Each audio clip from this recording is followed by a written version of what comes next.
Before I begin the interview, I'd like to quickly say that my first feature-length horror film, The Philip Experiment, or How to Conjure an Imaginary Ghost, is funding right now on Kickstarter. In 1972, the Toronto Society for Psychical Research had a question. What would happen if you tried to summon the ghost of someone who never existed? Let's find out together. Go to thephlipexperiment.com to learn more and support the movie. That's thephlipexperiment.com with one L. Now, on with the interview.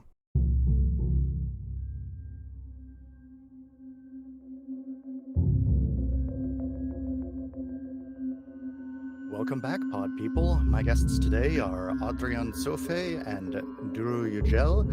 Adrian is the writer-director of Be My Cat, a film for Anne, which is a really interesting and very creepily realistic found footage horror film, and Duru joined him to make the second and third films in their planned trilogy, which are We Put the World to Sleep, a science fiction film, and Pure, which I don't know the genre of. Naturally. I believe Put the World to Sleep is currently in post-production. Is that right?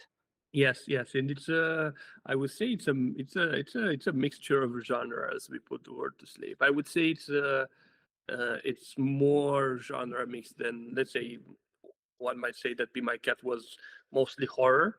Mm-hmm. I wouldn't be able to say that We Put the World to Sleep is mostly sci-fi. I would say it is. Okay, it's still in post-production. Yes, the thing is this, it's still in post-production, so till you have the final cut, it's a bit hard to really get the final vibe of the movie, because so that's why I'm like a little bit reluctant to bring the other genres into, because definitely this sci-fi and horror are definitely two that are going to be present in the movie, and Okay. some drama, but kind of. Okay, so my first question is, why is it that found footage as an artistic style is so heavily tied to horror? The first found footage film that I'm aware of, The Connection from 1961, is not a horror film. It's a realistic human drama, but then every other prominent every other prominent found footage film that I can think of is a horror film. Why do you think that is? By the way, I'm curious of something. I haven't seen The Connection, and I'm curious. How is it as a movie? And then I will respond. Sorry for oh no, that's fine. I intend so Adrian also wrote the Found Footage Manifesto, which I personally found very inspiring. And so this conversation is going to be mostly about found footage, because I think it's a subject that we're all very interested in. And so I'm totally fine doing digressions to talk about specific found footage films. I think The Connection is really good. It's very much like a stage play. It is not, or it is directly based on a stage play. It's an adaptation of that. And it's not found footage in the sense of like this was lost and recovered, but it is instead it is found footage in the sense of the camera is there a part of the. I was actually curious, like this does it bring a sense of mystery to the movie, or a sense of raw realism, the way the found footage we know bring to horror movie, or it doesn't do that? I'm just curious. I think it does in parts. My favorite part of the movie is one of the characters is sitting on a bed. It takes place entirely in this rundown apartment. One of the characters is sitting on the bed and talking, and as they're talking, the cameraman is zooming in slowly, but not on their face, instead on a spot on the wall behind them where there's a cockroach walking around. And I'm very confident that was not planned, that there just happened to be this cockroach there, and so the director was like, "Oh, I'm going to focus on that," and it felt very but I don't know. Maybe it was planned. Maybe they brought in a cockroach for that shot. made it act for the movie. So there are parts where it feels very realistic, and there are parts where it feels very much like you're watching a stage play, and so it's not thoroughly in the vein of a modern found footage film. Yeah, Like the yeah. camera's always on a tripod. Mhm. But that's, I mean, it was made in 1961, so the camera was enormous. So it had to be on a tripod. Yeah. So the reason I asked this, actually it's related to your question, because you asked, why do you think horror is so much related to found footage? And I was thinking that I was wondering actually if there is a connection between this raw mystery, like this raw mystery. It's like if I was wondering if found footage as a style already has like this thrill in it, for the simple fact that you think that, oh, you are watching something that has been lost and recovered, and you expect something that might disturb you. There is a little bit of this. I was wondering, is there an inherent expectation with anything that is, because let's say, let's put ourselves, okay, you know what, let's put ourselves in the shoes of some people who walk through the woods, and then they just discover footage. They just discover a tape, without thinking that, or let's say that there is no found footage genre in the world. Okay, we live in the, I don't know, not in the 60s, or whatever. Let's imagine that nobody made a found footage film, and we're just walking through the woods, and we discover a tape, okay, lost by somebody. Would there be a feeling like, oh my God, what is there? Or would we be like, oh, okay, maybe it's just some boring home video on it, like, because I think curious, yeah, depending on the person who finds it, I think. But yeah, if it was me, I think I would have loved to. I wouldn't go so much out of my way if that would be the necessary afterwards, to be able to watch it. But I would have definitely, I think. No, but at the same time, I'm not the right person to answer this, because I'm like, because maybe if it was my thing and I dropped it there, or I left it there somehow, and maybe I would love to go back and be able to find it. So I would leave it there for the people who left it there, and so I wouldn't take it. So I cannot respond. I would definitely take it and watch it. And I agree that because of people like you two, people cannot find their stuff.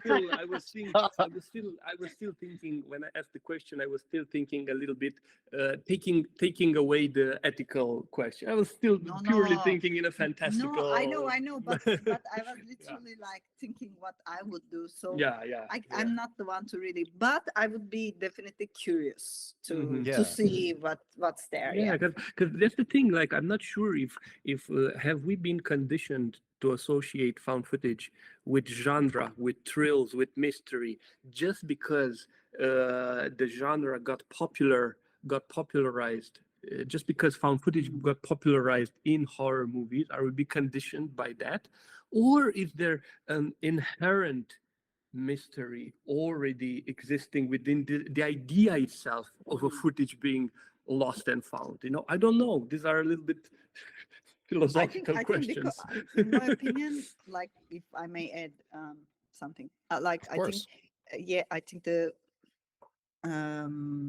when something is lost, okay, like if it's not an earring or something like that, if it's a footage, if it's not like, when we were moving from home to house to house, we just lost some of the stuff. If it's not that, but like a footage found in nowhere, I mean, basically, and irrelevantly, and then I think it already in itself is, if not necessarily dark, it definitely is not necessarily very light and la la la type of thing. Yeah. The first instinctual, visceral reaction that I give as a human being to the concept of a footage being lost, I think, and found outside somewhere, I think this is what it gives me. Yes, I Yeah. think it might be ultimately. I think you are right, and I think ultimately it might be of combination of these two. I think it's possible that the aspect of the idea of a found footage kind of attracted the horror genre towards it. You know, it seems like it has a little bit of a magnet, but at the same time, it works the other way around. Once it's attracted it, it also conditioned us to go more in that direction. So I think probably the truth is somewhere in the middle. Yeah. Probably. Yeah, there's two things occur to me about this. The first is, yes, I definitely agree that if I found a videotape in the woods, I would have a sense of nervous anticipation about what's on the tape. But the thing that would have immediately occurred to me as what it's most likely to be is homemade pornography. Because in America, I don't know if this is a phenomenon outside of America, but in America we have or used to have, back before the internet, a phenomenon called woods pornography, which Wow, was I Woods? didn't know. Sorry, I couldn't hear. Woods? woods, Yeah. like a forest. Yeah. Okay. Where people would purchase pornographic magazines, and then instead of throwing them away in the garbage, they would throw them away in the woods. And so then, young people would find them. I can understand the reasons why, of course. Why? Yeah. I don't I mean, understand. because like maybe in your neighborhood, like you don't even want the anticipation of anyone seeing it in the garbage, and their anticipation of Exactly. And yeah, them judging you that you are reading porn. yeah, Yes. That's why they were throwing them in the woods. yeah. Yes. Oh, okay. He's just born to this ugly world. He doesn't know. He doesn't. And then the other thing that what you were saying made me think of is we use the term found footage to refer to sort of several different aspects. The most prominent one is that the camera is an element of the fiction, that it is there in the fictional world that is being represented.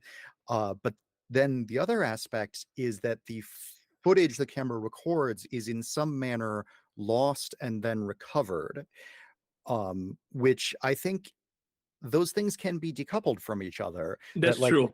Like That's true, and I talked a lot about that in my found footage manifesto, actually. Yeah. About this, but yeah, that's true. Right now, I was only thinking of the aspect of lost and found. That's true. That's this makes the discussion actually even more more complex if we are also to consider the aspect of the camera present within the world of the movie. Not necessarily, because then we go into the territory of mockumentary or fake documentary, which doesn't have to be lost and found. That's true. So in that sense, the connection is not really a found footage, but it is a fake documentary. Yeah. So it's okay. So if we think of that specifically of the fake documentary, there isn't much connection to the horror genre, because actually traditionally fake documentaries had nothing to do with the horror genre, and actually even in the first years of found footage, they still didn't have much to do with it. I think they began a little bit to have something to do with starting with Lake Mungo and stuff like, because before, I mean, Woody Allen was making fake documentary, The League, and Peter Jackson with that one with Silver. I forgot the name of it. Anyway. Yeah, I cannot come up with it right now. Yeah. So, but nobody ever connected them with the idea of horror. They were mostly used for satire and stuff. And only kind of, I would say, in the last decade, the traditional Blair Witch-like found footage started to merge with the with the and they started to use more mockumentaries for horror, to show horror, to talk about horror, I would say. I agree it's become more common, but I think that, for example, Cannibal Holocaust is a classic found footage in the sense of like they recover the footage within the story. But it's also the footage they recover was intended, to be a documentary in that. So I do think that the origins predate like Mungo. It did not. To me, okay, I'm not. I cannot know. No, this is your. This is your. I cannot say. Yeah, this is. Yeah. That's why I can't help you. Yeah, no. Yeah, no, I didn't. I mean, I didn't insist for you to watch. Yeah. Because it's extremely disturbing having animals being killed for real in the footage. So that's why I never told you to watch Cannibal Holocaust. I thought it would be too much. No, please. Yeah. So. Yeah, so to me, the footage in Cannibal Holocaust didn't feel like a mockumentary or a documentary, and I don't know why. Like, actually, I've heard, I think, of Cannibal Holocaust before I even heard of found footage. I'm not sure if I've seen it though before. I don't think I've seen it before. Yeah. So let's think of the connection of mockumentaries and the horror genre. So you think it began with the Cannibal Holocaust? I think it did, yeah. And you're certainly allowed to disagree with me, but yeah, but I'm curious. What was the first traditional mockumentary, like full-length mockumentary, like something that is presented as a fake documentary from start to finish, which is genre? I don't know if I would call it genre. I find that term very, very vague and sometimes counterproductive. But the earliest fake documentary film that I'm aware of is Moana from 1926. I don't know this one. Yes. Oh my God, you are teaching us. I do a lot of research about movies. I'm really interested. That's great. Great.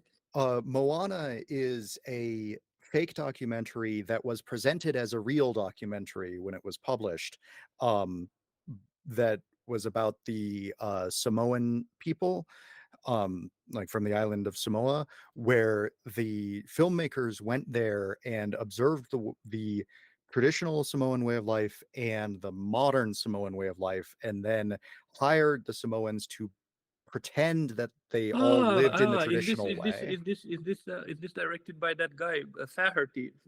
Yes, it is. Yes, it is. Yeah, I know him because he was a bit controversial with the other Louisiana story, which he presented. Again, I think he did the same thing. He presented it as a full documentary, and then there was a controversy when people learned that actually a lot of the footage was staged or something like that. But I think there are some. Sometimes, of course, sometimes the line is a bit blurred for some of those. Yeah. I know.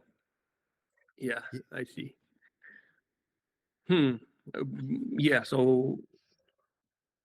Yeah, I don't know about the connect. Really, in terms of pure mockumentary or fake documentary, and the connection between that and horror, I don't see a connection. Like, I mean, in my opinion, the connection began with. And not even somehow it didn't even begin with Cannibal Holocaust, because Cannibal Holocaust was an exception. Nobody thought of found footage when they did Cannibal Holocaust. Yeah. And from what I've read, the Blair Witch creators, they hadn't watched, or there was no inspiration at all from Cannibal Holocaust. So they always said that the inspiration was another so good that I realized this. Their inspiration was actually not Cannibal Holocaust, was the Boggy Creek. The Legend of Boggy Creek, yeah. The Legend of Boggy Creek. That is a mockumentary. That was a truth, not even mockumentary, because they're not mocking the idea. It has no satire. It's literally a fake documentary. And it's horror, and they did it in the 70s when people didn't even know what the idea of nobody knew about fake documentaries and stuff like that. And then you're right. The Blair Witch Project creators, they were inspired from that. So yes, there is a connection. You're even right. with fake documentary, and then it made the transition through the Blair Witch creators. It made the transition to where. So because of that, I would put. I don't know. I don't think Cannibal Holocaust has a place in the evolution of found footage. I think it just Okay. happened to be like that. But I don't think there's a line. We can draw a line like, oh, it's this, and then Cannibal Holocaust will spread from that, and then I think it's a separate thing from the evolution from this, Okay. because it's how it feels to me. It just happened to be like that. Yeah. Anyway, I are just Yeah. So geeking out here. Good. absolutely. Yeah. That's the main thing I wanted to do in this Yeah. conversation. So hopefully nobody listening will because I've experienced sometimes on social media me saying something about the movie, and people who are very strong fans of that movie or the idea, getting offended. Oh my God, I can't believe. So I hope nobody will come at me right now and say like, oh my God, how can you say that Cannibal Holocaust is outside of the found footage line of evolution? I'm a huge fan of the Italian cannibal genre and of that movie. Even though that's not my favorite movie in that genre, I do really like that movie. I think that if anyone listening to this wants to argue about that, feel free to send me an email. My email is in the description. You can argue with me about it. Thank you for taking the bullet for Adrian. So thinking about the found and recovered aspect of found footage, I really enjoyed your short Lost Footage, which I thought was Oh, it's a very simple, very clever idea of just what would it be like if the found footage was never recovered.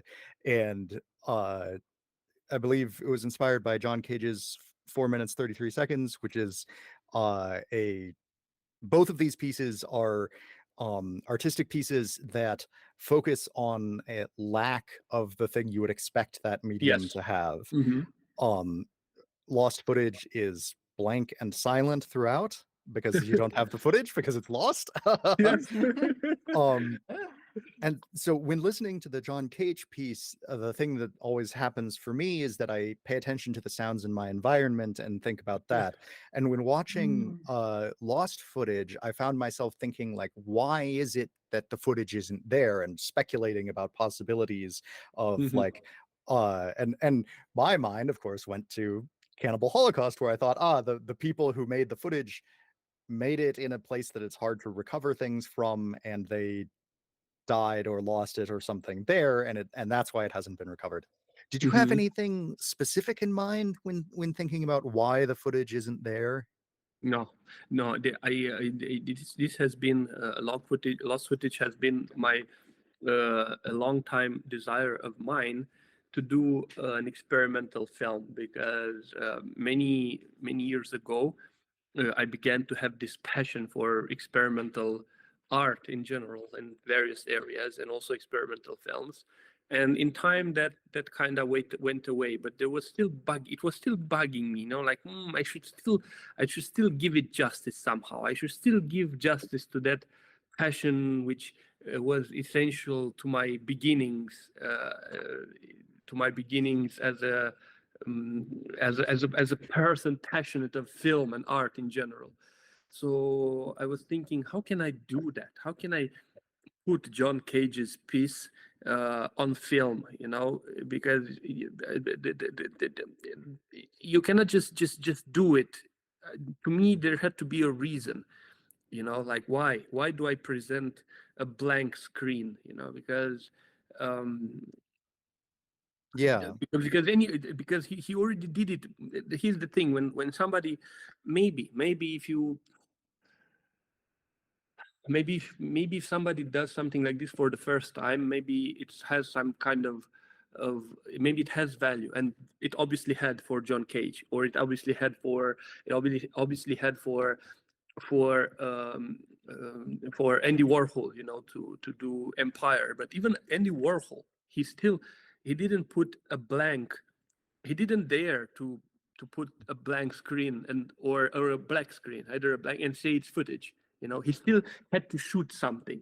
Okay, so I couldn't dare. You know, I felt like I'm not entitled to do that experiment. You know, as an artist and as a filmmaker, I didn't feel that I can be entitled to just present a black screen and call it a movie.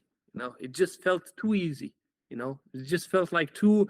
I couldn't see the value in that. So I thought there must be a reason. There must be a reason why the screen is black. So that reason just all of a sudden came to me when I think I was discussing with Duru. I mean, she was also an inspiration for this, because we were discussing.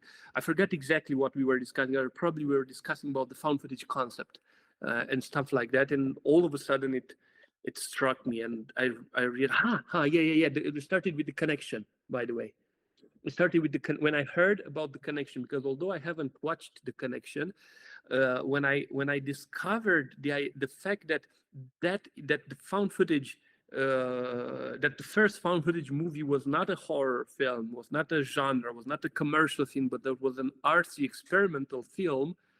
All of a sudden, I was like, "Wow, this is extremely unexpected." And then somehow, this desire of that I always had to maybe make an experimental film at one point, and maybe to put into film this extreme music experiment that John Cage did, all of a sudden combined with the found footage thing, I was like, oh my God, that is why it's blank, you know, because it's lost, you know, it's lost. It's lost, and it's like, wow. And then I thought I have a reason, you know. It's as if the found footage genre literally begged for this type of experiment, you know, as if it was there in order to be put into this type of experiment, you know. It asked like, and everything fit perfectly to this concept, and yeah, that's how it became a reality. Yeah, it's one of those things that didn't occur to me until I saw it, and then as soon as I saw it, I thought, oh, it's so obvious in retrospect, this idea. It's almost like less like it's created and more like it's found, Yeah. appropriately enough. So, we've been talking a whole lot about found footage, and I want to keep doing that, but I also do want to talk about specifically Be My Cat, a film for Anne. I have a few questions about that. So Be My Cat, for anyone who's not familiar with it, and you should go watch it. It's available in a bunch of different places, including on Tubi, which is where I watched it. Mhm. Is a movie about a filmmaker preparing to make a movie.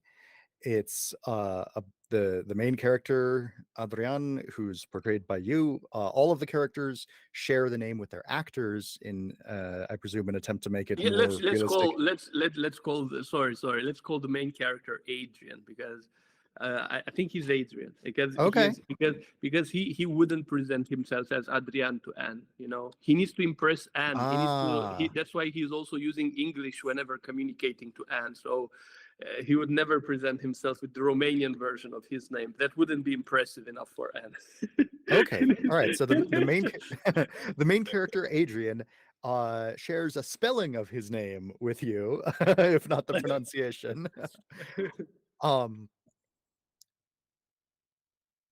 He was a really interesting sort of paradoxical figure, because he's simultaneously very brazen in the things that he does, and he's trapped by fear, like he's unable to leave his hometown. Is any of the bravery that he presents because things feel fake, because he's making a movie, so he feels like he can act without consequence? Why is he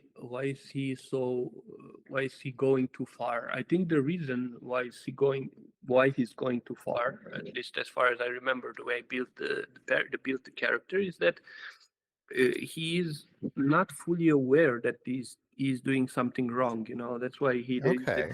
there's a certain innocence and enthusiasm in him, thinking like, wow, he's doing something exciting, and I think in his mind he's doing nothing wrong.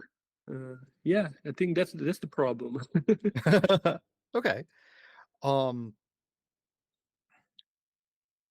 Why Anne Hathaway specifically?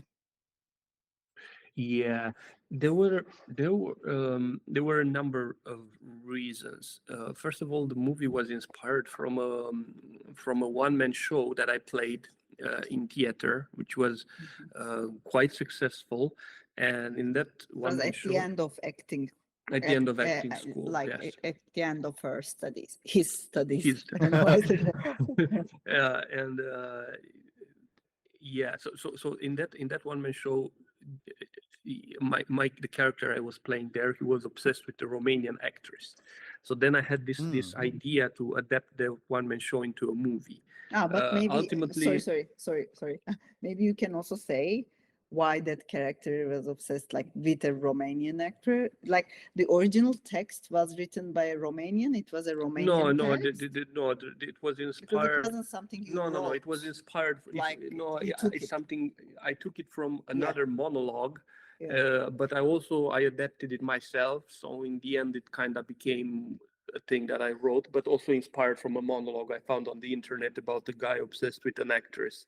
And that monologue was in English. So in order to make it Okay. relevant to the people who came to watch him live, back then, of course, because this was in Romanian, Yes, and was to played in Romanian Romania, audience, of course, he chose a Romanian actress. So Yes. there was nothing specific in his choice, like, because we always talked about it and he always talked about it. That's why I'm explaining, like, Yeah. there was nothing specific. Yeah, because it can always be interpreted in different ways, like, so it's good to, I think, go and make it clear, like, Yeah. so specific about a specific Romanian actress as well. Yes, exactly. Just for relevancy. Yeah. So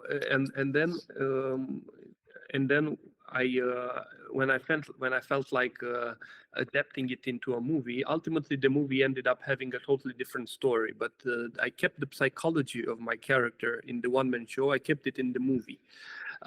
So he had to be obsessed with an actress, and then also in order to make it real because of the found footage element, and if found footage doesn't feel real, and it doesn't work, so you got to make it real. And I thought of choosing not the name of a fictional actress, but the name of a real actress, and I thought, okay, it needs to be somebody that everybody knows, somebody that everybody can, so that people can connect to the story of the movie, because like internationally, like literally so everybody would. So, and also had to be an actress that had something to do with cats, because again, there's something that from the psychology of my character that I played in the one-man show, he also had some issues with cats. Okay, so I thought, okay, let's find an actress that has something to do with cats, and it just happened. And also I wanted an actress that I genuinely appreciate, because I didn't want to, because as an actor, you build something fictional, which is this obsession. This obsession is totally fictional, but it's a bit harder to build it on nothing, just to pick somebody, let's say an actor that you don't like at all, or maybe you don't appreciate, and all of a sudden then you build on nothing. But if you start from a genuine appreciation, and you put this magnifying glass with this dirty, ugly magnifying glass on that genuine appreciation, and you transform it into a sort of fictional obsession for your role, then you can act better. It helps you with your acting and with building that character.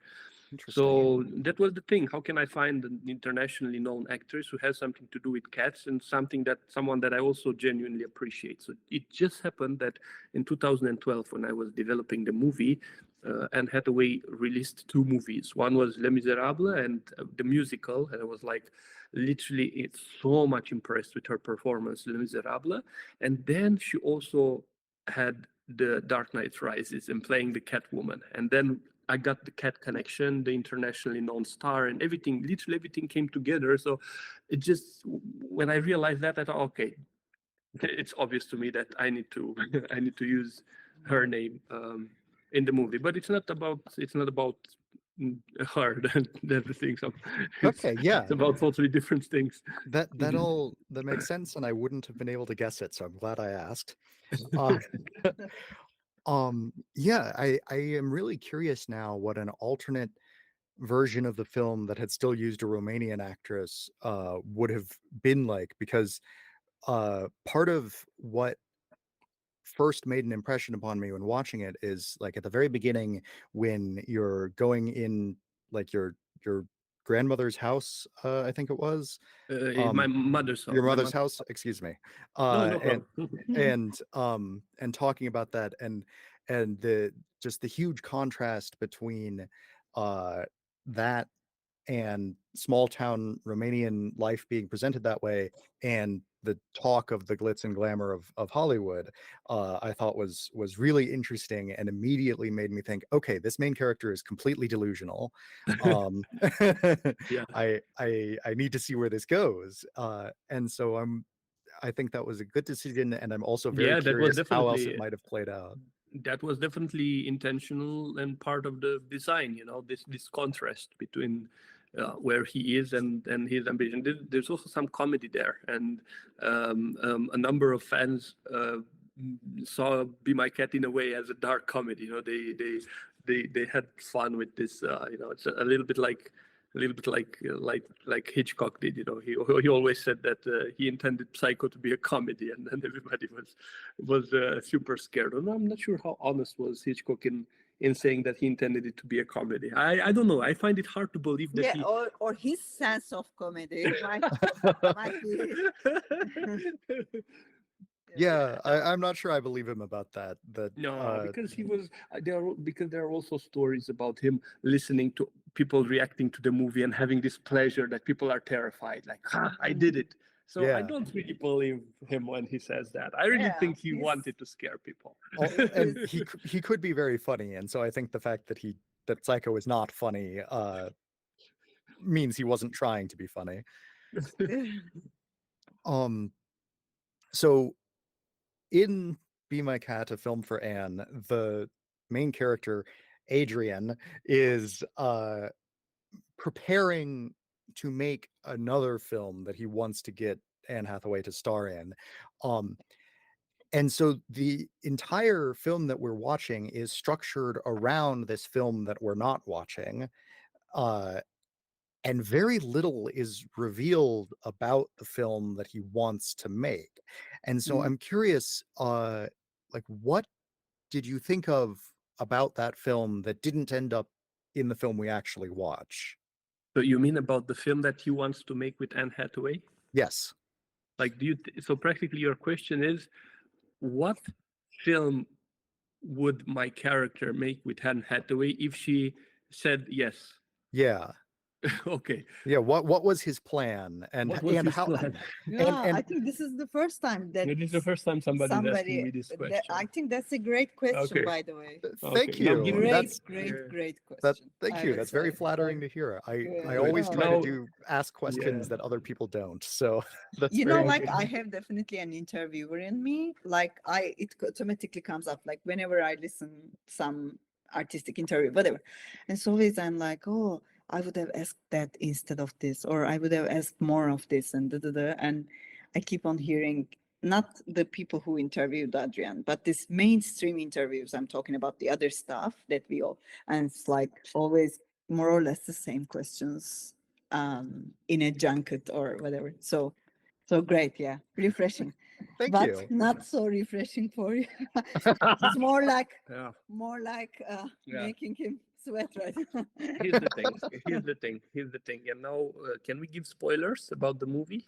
Absolutely. This is the point of this podcast is both to introduce people to films that they've never heard of Mhm. before, and also to get them to go watch the movie and then listen to the deeper analysis of it. Yeah. So here's the thing, because in the end, if you recall the ending of the movie, the last actress escapes by making him realize that his true goal is not to make a movie with Anne Hathaway, but to be with Anne Hathaway. Practically, she is making him aware of the true of his true desires, which even he was not aware of.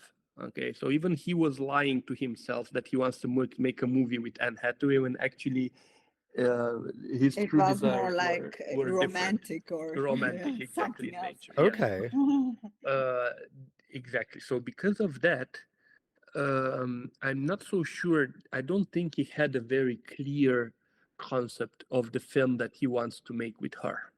Okay. Because when I think of it, because I tried to think of it, and as far as I remember, while I was working on the movie and having periods living in character and all that, I don't remember having a very clear concept of what he wants to, the type of the film he wants to make. So I didn't go that far with researching the character, like going to such depths to really to the point of thinking what type of movie he wants to make with Anne Hathaway. And I believe I don't think that's a problem for the role, because if a true goal is actually not that, probably that's also the reasons why he didn't go to extreme lengths to actually develop a coherent concept of that movie that he wants to make with her. So I don't think he's very. I don't think he had a lot of planned for that. Maybe it's just some ideas. Maybe just some ideas here and there. Yeah, maybe. Okay. Be my And cat. sorry. So I'm very curious, Thomas. Like, did you have anything without maybe thinking so much when you've seen the movie? Did you have some ideas about? Yes. I wanted to ask you the same thing, actually. Yes. How did you imagine that movie that he had in mind to make with Anne? Did you imagine anything like that? So I had two ideas that I was thinking of that he might tell be us. thinking of. So one is that he wanted to make some sort of like very small scale, the kind of film that one would make in Romania with very little money. And the other is that he would have like delusions of grandeur where he would go to Hollywood and he would get a $300 million budget immediately and be able to make something on the scale of Les Miserables or The Dark Knight, where he has like all the resources in the world just thrown at his feet because he sees himself as this grand visionary. I can tell you the response here. No, because I know what I was thinking while I was playing the character. No, he wanted Anne Hathaway to come there and make in his attic a movie with him. That's why he's showing him the attic. That's why he's showing him the family home. Like more like the first the first one. Yeah, but again, delusion is there. Delusion is there. That's the driving. And my mental image of what he was thinking changed as I watched the movie. And so like I was thinking, oh, he wants to make, big Hollywood blockbuster, because most people who don't make movies, when they fantasize about making movies, they fantasize about making the big Hollywood blockbuster movies. I think they don't fantasize about making a small scale independent film. But then as it went on and we learned like this Adrian character has never left his hometown. He's not actually I realized that guess was wrong. And so the thing that I was least confident about in my interpretation, and so it's interesting to hear you give us a solid answer, is at the end when the actress who escapes is telling him that he's in love with Anne. Was that what he was really feeling, or was that just her successfully tricking him into thinking that was what he was feeling? Again, very good question. Yes, I remember telling Alexandra, telling the actress, the real actress, not me, the character, telling the fictional actress. I mean me, Adrian, the real one. Adrian, not Adrian. Yes, exactly. I remember me telling Alexandra that he has to convince the guy that what his true goal is to be with Anne, and that is not to make the movie, and that's your sole way of escaping, in a way of trying to empathize with him and to understand him and to reveal this to him and really try to convince him that is true. And she did a wonderful job in her trying to convince my character of these things. But then that's a good question. To what extent she helped him realize things that are 100% real, and to what extent she manipulated him?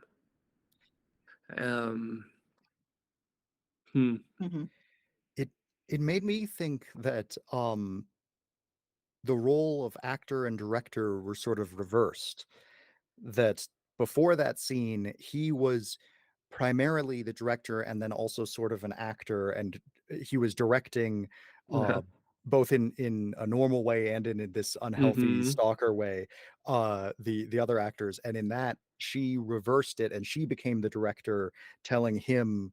Well, very good interpretation. Very interesting and good. Yeah, wow. I never. Yeah, this reversal of stuff. What about working with us in the future project? Oh, I the script and plot. I would love to. If honestly, why not? I would say. Yeah, that would be great. Okay, so I feel like that just gave me license to talk a little about my films. Wow, yeah. I'm curious. Are you guys familiar with the 72-hour or 48-hour film festival idea? I don't know how far that idea has spread. Yeah, a team is just made on the spot, and they have 72 hours to make a movie, right? Yes, exactly. Wow.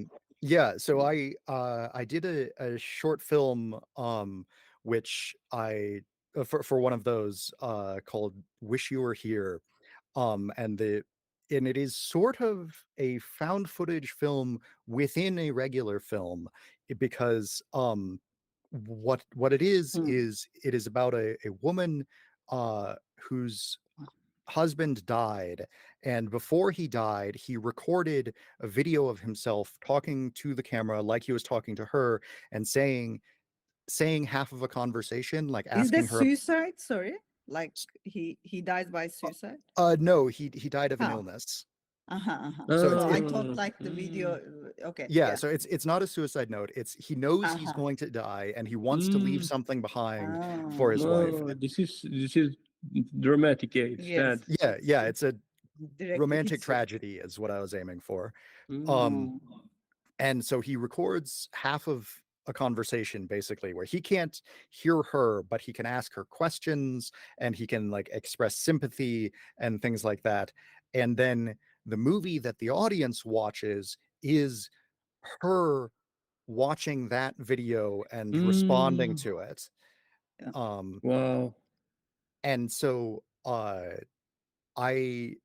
this is a vision that I'd had in my head for a while. And then when the 72-hour film festival, part of how it works, or at least the one that I participate in, is that they assign you a random genre. So you can't really plan ahead, but I got assigned romance. And so I was like, oh, this is a great opportunity to make this such a perfect opportunity for this. Yeah. And so I'm curious to hear your thoughts on like the sort of meta thing where there's the film within the film, and how you might use that sort of idea, or if it's a thing you've thought about at all. I've used it in Be My Cat, and definitely used it in We Put the World to Sleep, and and use this small word here, very small, like very, very, very, very, very, very small word here. What do you mean? I cannot talk too much, but okay. Before we put the world to sleep, I mean, okay. I cannot talk too much before we put the world to sleep. Yeah, so people are going to just watch the movie. All right. I'm really interested because I was about to ask like what you can tell us about We Put the World to Sleep, because Yeah. I've Let- followed the let's production of it a little bit, but there isn't a lot of detail that's been revealed yet. let, let's say that when I say that I've used this thing like meta thing like film within film, let's say that I had to remove 2 of those layers in post-production because it was getting too much confusing for our audiences. Okay. Yes. Yeah, it's so speaking of removing things in post-production, Be My Cat is an hour and a half long, but I believe you recorded something like 60 hours of footage for it. So I'm curious both like why such a large ratio, and was there anything that you felt had to be removed in order to make the movie's structure work, but you still, wish you could have included? Uh, Actually, Be My Cat had 25 hours of footage. And that's a real thing. For example, the card in the beginning of the movie says that this was put together from the 25 hours of footage found at the Be My Cat crime scene. And actually, I shot 25 hours of footage for Be My Cat, so that runtime is of the original footage is real. So a lot of it. There weren't many. And initially, I shot doubles as well. For example, for the footage of the presentation towards Anne when he talks to the camera and says, "Oh, hi, Anne," and I shot some doubles for that one, and then I shot some doubles for his other initial monologues and stuff like that. But then I realized upon watching while still shooting the movie, I was reviewing at the end of the day the footage I shot, and I realized always the first shot was the best. So I realized that shooting doubles was even though let's say in the second shot, I'm just going to tell you something. For example, that first shot when he's in his yard, in literally the first shot of the movie, when he's saying like, hello Anne, my name is Adrian, I'm from Romania, and blah blah blah. I forgot to put the filmmaking vest on me. Like I had something, that made me look more like a filmmaker. So then I realized, oh my God, I forgot to put that thing, and then I put it. It is for the filmmaker to not be accidentally shot during filmmaking. Yeah, there was a type of a vest I that looked like, I don't know, it looked like more like a filmmaker would have. I cannot describe it anyway. Yeah, So I used it, but then I watched the footage and I was like, yeah, maybe it looks better, but because I did a double, my enthusiasm was no longer, in the way I was acting, like, hello, Anne, this thing, like him being very happy and enthusiastic, genuinely enthusiastic to work again, was no longer at 100%. It was like 90% or 80% because I already shot that, and as an actor, when you do thing again, a little bit of that initial thing of discovery, gets lost. Gets lost. So I couldn't use that because in the traditional footage that would have worked, that would have still been maybe good acting and everything. But in a found footage, you need 100% genuine reaction and real. So I realized that even though maybe the second or the third or the fourth shots were takes, sorry, of the same shot of the same scene, maybe even though maybe they were better composed or better framed, they lacked that raw realism. So because of that, I decided to keep in the footage only first shots, and from that moment on, I didn't even, as far as I know, I didn't even shoot many doubles. Only when something didn't work. But even for I still shot, actually, as far as I remember. I repeated some of the monologues and stuff like that, and but again, at the end when I was putting the movie together, I realized like no, definitely the first one is best. Yeah. So I believe because of that process, and also probably I forgot exactly. Here's the thing, because a lot of the years passed, it's a little bit harder for me to answer to your question because I kind of forgot what all that footage has, because why 25 hours of I haven't watched the raw footage literally since 2014 when I was putting it together. So I kind of forgot because I know that there were some double takes, and I believe probably there were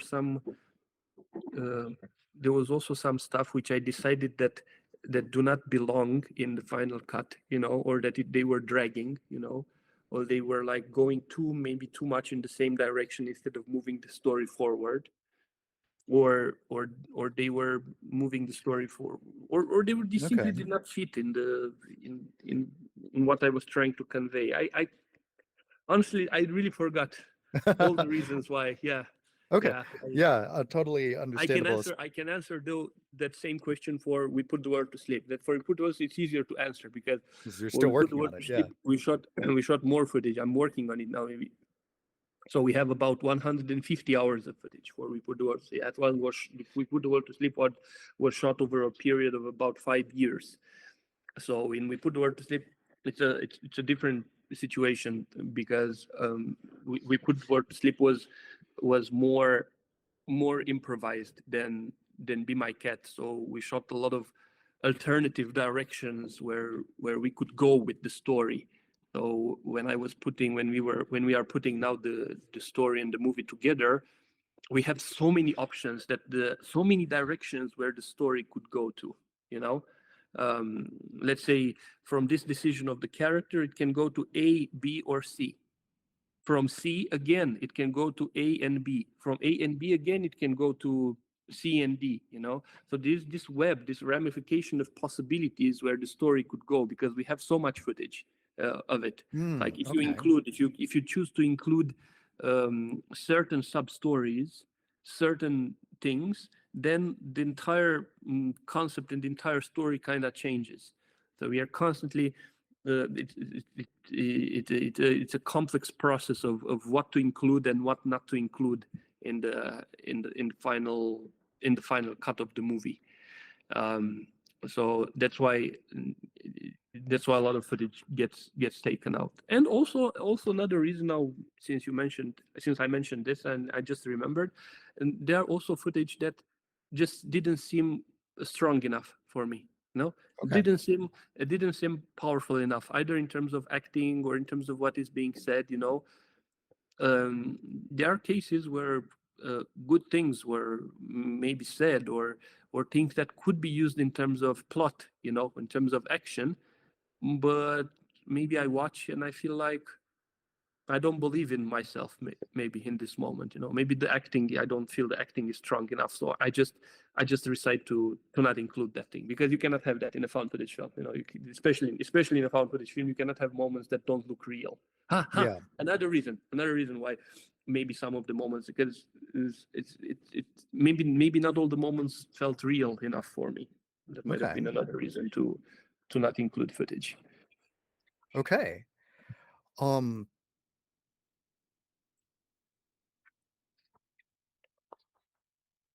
Duru, you have a beautiful singing voice.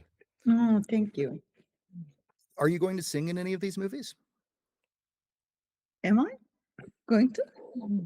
In We Put the World to Sleep, in We Put the Word to just a second. You will learn about her voice from the songs she has on her YouTube channel, right? Yes. Okay. Thank you for checking out. Your research. Yeah. Thank you. Thank you so much. Yeah. So there. Okay, because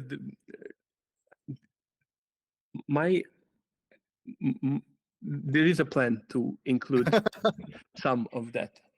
Yeah. But we are not sure. Yeah, he's not sure, and that's why I couldn't. No, actually, okay. I throw the ball at him, so. But actually, I couldn't know. Yeah,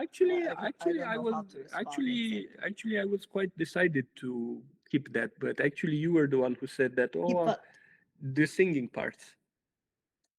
You know, to me they fit In well. we put words. Yes, to me they fit well the story. But you watched, and because we Mm. are editing together, so usually how things works is that I do No, I I do got a what chunk you of mean now. edit, Yeah, and because there then are she's so giving, many and then things we she's should- watching, and then she's giving feedback, Yeah. saying, "Oh, this doesn't really work here. That thing I think should be like that." And then again I go and do edits, and again I show her, and again I get feedback. So kind of this is our process. So this part, you know, I saw the place for those singing parts, but I think Duru watched, and she's a bit unsure maybe about the length or the Yeah, location. just like an actress would, you know, this typical thing.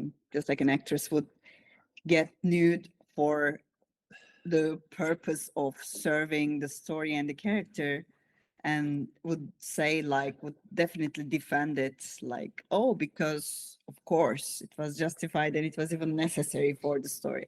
So just like that, I can do the opposite and actually show less, so to speak. I mean, and be okay with not showing also that part of me, the Okay. singing part of me, if I believe that it won't serve the big picture and what he's trying to convey through his story. Mhm. So yeah, if I gave that feedback, because it's been a long time also with the post production, Yeah. you know, and we shot many things of many kinds. So yeah, it's again not to say that maybe we Maybe won't decide to include it in maybe the end. yes, maybe not. Mhm. Yeah. I would say yes. I would say yes, but Yeah, and I I think also maybe you also watch. Yeah, and there are Okay. certain parts. There are certain parts we are.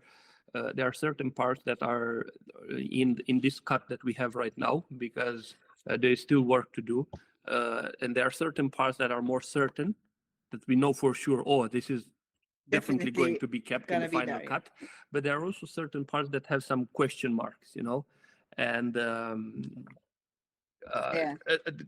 we need to advance a bit more with the work to see a version of it which is closer to a final cut, to understand if those question marks should be kept or not.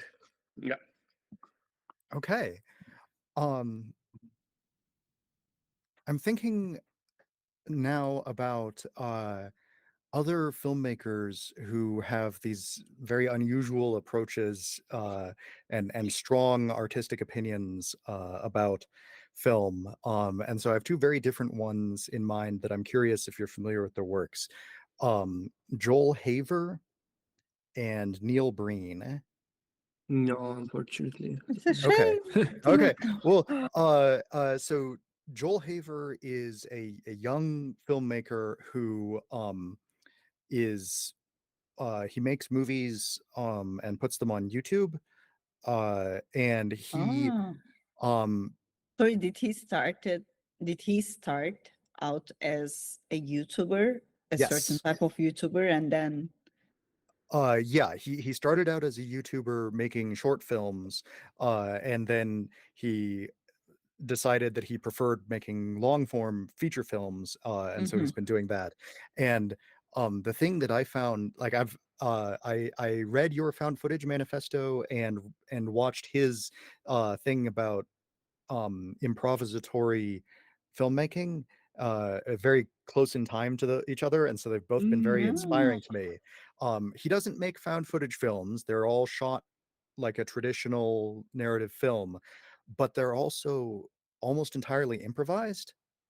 Like he'll come up with characters and sort of a premise, and then film the first scene, and then from that decide what the next scene should be, and then film that. And he also works extremely fast. Like this year he's putting out a feature length film every month. whoa, Yeah, and every he month. every month. That's Uh, courageous. and he does a project, an annual project. This is the second year, called Films Shot During the Oscars, where he doesn't like the Oscars because they're celebrating what is somewhat bland mainstream filmmaking, and instead he challenges people to instead of watching the Oscars, use that 3-hour time period to shoot the footage for an entire feature-length film. Wow, interesting concept. Yeah, it's the 72-hour film festival thing taken to an incredible extreme. And so I don't want to just rant about his work, but I do want to recommend that you check it out because I would be really curious to hear your thoughts once you've watched it. Please And send me then please send me his name in a message. I will. Yeah, I'll send you an email Yeah. after this. Mhm. Yeah, well, Thank you. Be My Cat in terms of improvisational cinema, Be My Cat was like half written, I would say, and half improvised. So there were plot points that I wrote on a piece of paper, and also there was a detailed script in my head because even though not on a paper, there were only plot points on the paper, but the rest of it was a lot filled in my head. So because there were so many months of preparation on this character, and also tons of emails and discussions with the actresses, on their roles and their characters, a lot of it was literally, a lot of the movie was in my head. So that's why I'm calling it, I'm totally comfortable saying that this is written and not improvised, or if you want, half for sure. Yeah. Because during shooting, we just followed both the plot points on the paper and the movie that was in my head. And what was improvised was mostly dialogue, but again, the dialogue was heavily controlled by all these months of prior preparation. So the dialogue went in the direction that I wanted it to go. The dialogue. So it's not like there weren't many.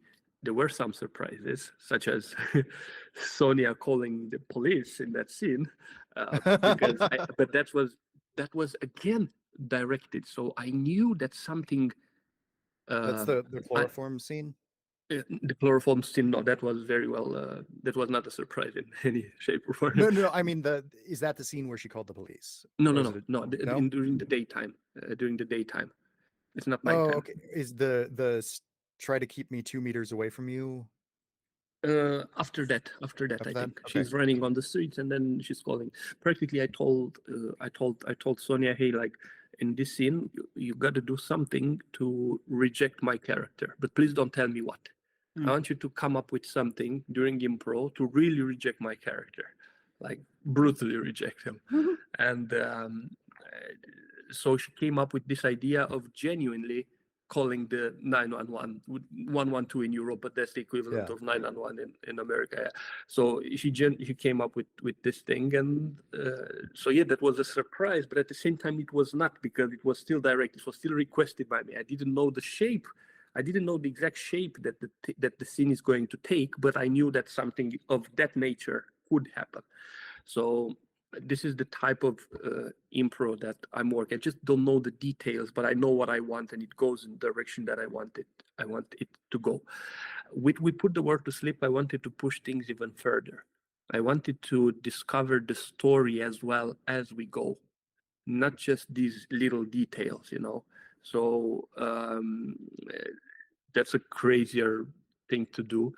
And it was much harder, like way much harder, for example, because especially for found footage, because we would go in a certain direction with improv and everything would work well.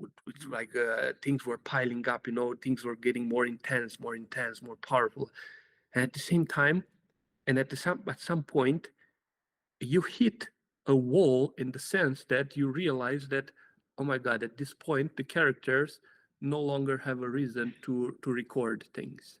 Yeah. Normally, and at the point where they arrived, in this quest of theirs, the reasonable, the realistic thing to do would be for them to turn off the camera and to continue the quest, secretly and privately. Yeah. And when that happened, and that happened twice during We Put the Work to Sleep, and when that happened, literally we had to stop. We had to take a break of a month or two. We had to rethink the entire. We had to go back, a scene or two, and to rethink the entire mentality of the characters, their goal. Because it's a found footage film. If this was traditional, maybe we could have shot those things. But because it's found footage, you can't have a footage. You can't have footage if you don't have a recording, obviously. So, and other problems that happened is that during improv we arrived to certain we arrived to the need of having certain scenes which we did not have the budget for, and I mean, it was so obvious that we are pointing towards that, and like, okay, Duru, what are we going to do? We were talking, and Duru was telling me as well, but you don't have the budget, like, obviously, for that thing. Even if we wanted, we couldn't. So then again, this was a setback, because we realized, like, oh my God, this direction, it would work if we had millions of dollars, probably, or something like that. So, so there are shooting fully like improvised found footage when the story is also discovered. It's a huge challenge. You need to have lots of patience and lots of money and lots of dedication, and to be honest, I wouldn't recommend it to this level. I wouldn't recommend people to do what we did with We Put the World to Sleep.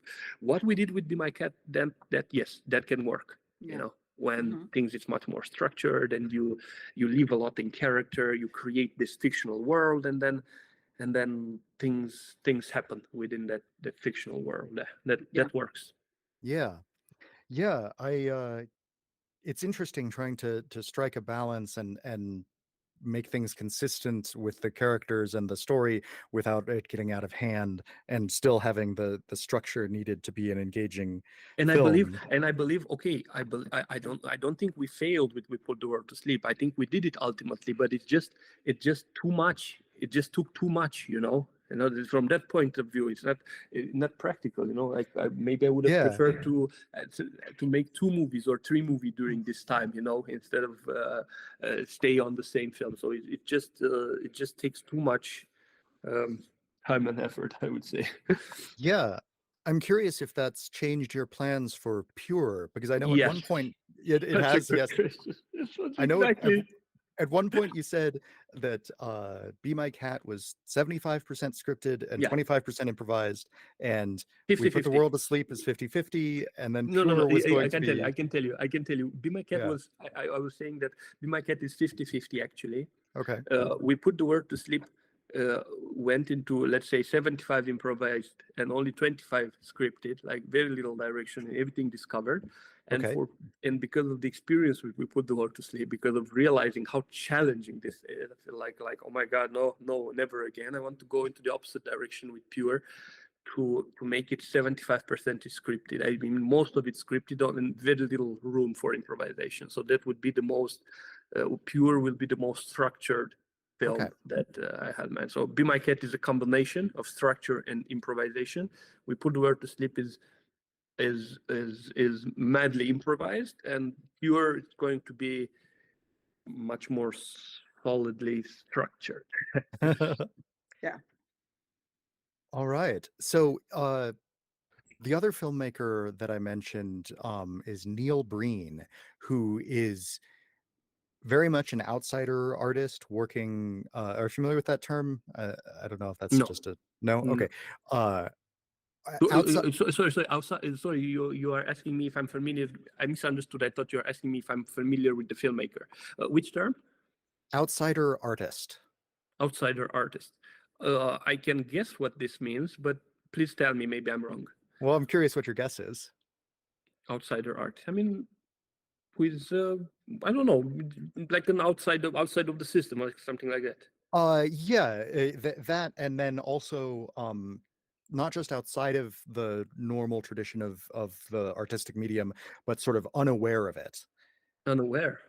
Yeah, and so sort of ignorant of the established techniques, and therefore they create art that can seem like poorly developed in terms of technical skill, but is very creative and unusual and surprising in different ways. Is that a deliberate choice to do that? Usually not. No. Usually it's made by people who are often sort of mentally different in some way, and so We Put the World to Sleep. What little I know of the premise of it is it's these 2 characters portrayed by the 2 of you who come to the conclusion that the world is this deeply flawed place that needs to be either radically changed in some way or like ended. And that is the same, that is a very similar premise to basically all of the movies that Neil Breen has made. He keeps making similar films over and over where they're starring him as a character who decides that the world is a deeply flawed place and needs to be usually like ended or like changed significantly.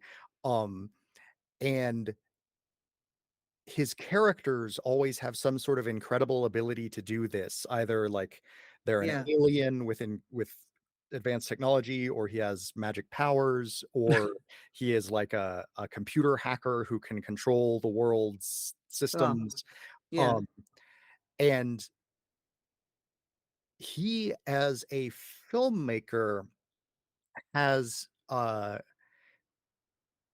sort of, I'm trying to think of the exact word I want, but a sort of similar things to what I think Adrian, the character in Be My Cat, has as a filmmaker.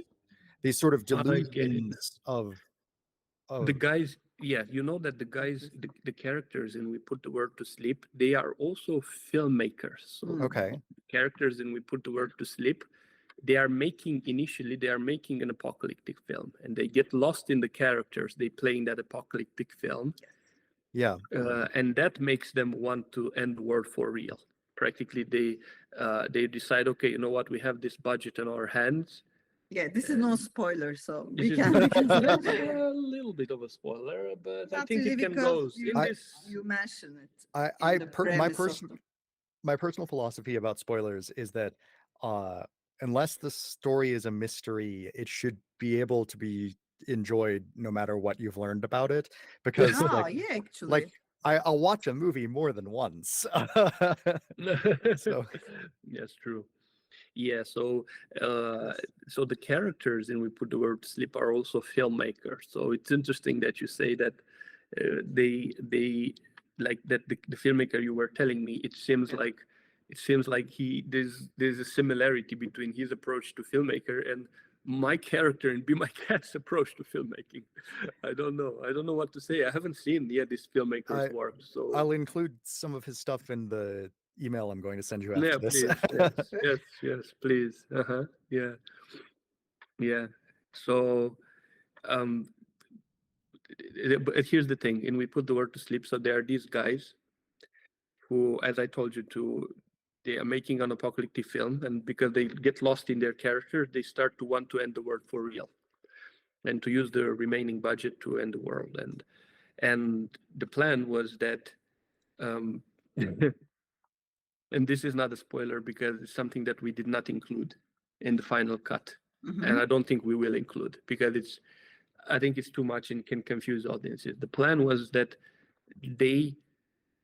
them working on an apocalyptic film,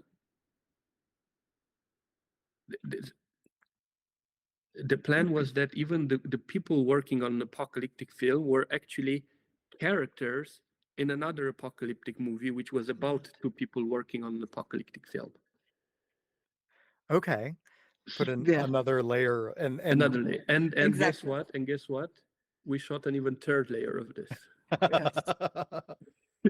But then when we looked at the footage, we realized that it's just too much, like there is this desire to do this layer within layer within layer, but because the layers are so similar and to each other, this can be really confusing for audiences. So unless you have very different sets and very different costumes and things look so different, and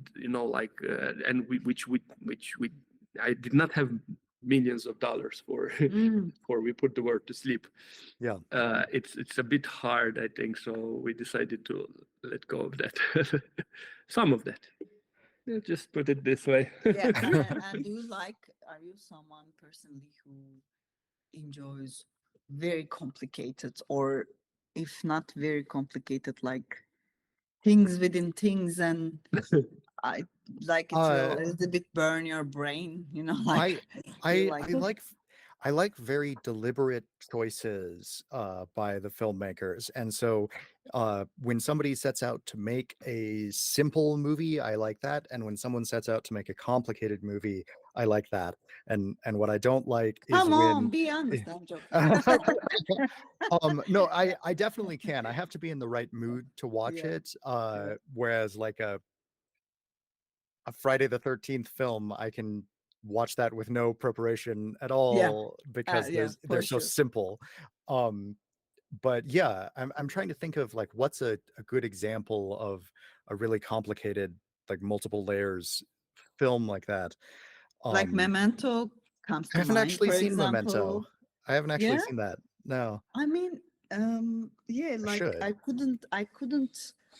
I can see the value of it, the intelligence of it, and huge respect for the director and everything as a creator. It's just personally, as an audience, I couldn't necessarily enjoy it as I was watching it.